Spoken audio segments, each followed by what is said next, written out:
Surski, prognozuoju, žinokit, jūsų reakciją. Nu, bet kažkaip vis tiek turiu jums pasakyti. Nebebus traukinio Vilnius-Maskva-Vilnius. Kaip tai?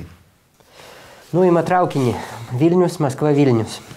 Kaip tai nuima? Tai, kad tai neužteko jiems nuimti skulptorius nuo Žaliojo tilto, tai jiems dar reikia nuimti ir šitą istorinį, kultūrinį, etninį, dorovinį paveldą?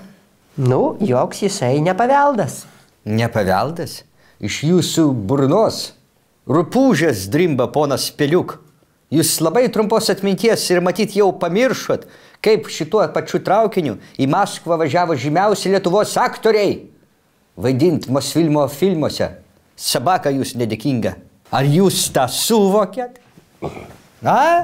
Ar jūs žinot, kad Donatas Banijonis Soliario scenarijų iškalė šio traukinio kupė važiuodamas į Maskvą filmuotis? Tai vietoj to, kad ant traukinio vagono to uždėtų memorialinę lentą, tai jie nuima patį traukinį.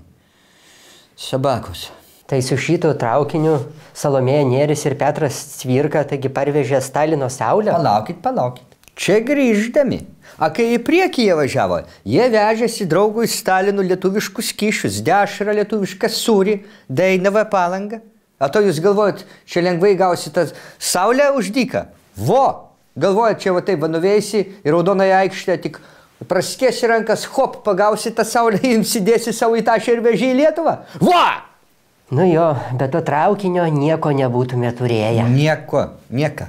Nei Mažeikių naftos, nei Alytaus eksperimentinių namų statybos kombinato, nei Panevėžio ekrano, nei Sniečkaus atominės nebūtų.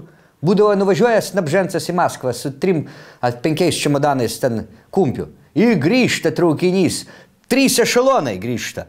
Ir geležies, metalo, visokių šitų, plieno, akmens anglies, staklių. Traukinys Maskva-Vilnius, Vilnius-Maskva jau tada dirbo Lietuvai. Tai buvo Lietuvos ūkio suklestėjimo garantas. Nu, jeigu tas traukinys jums yra toks brangus, tai jūs paprašykit Dailytkos, kad jums pastatytų vieną tokį vagoną pastogų.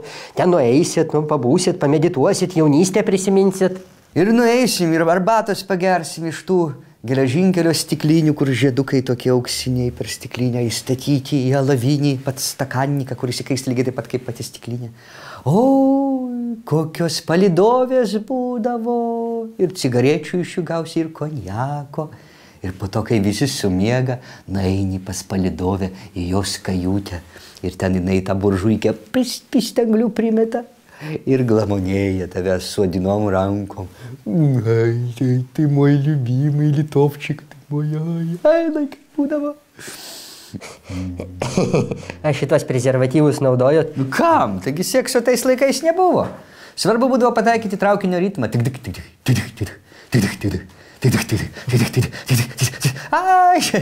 Oi, būdavo, blecha, per naktį, per 5 pernakvodavau. Per vagoną, Surskis tada, bratnas, su plavkiam, tikais paryčiais. Mentas ateina, sako, šias mąją очередь.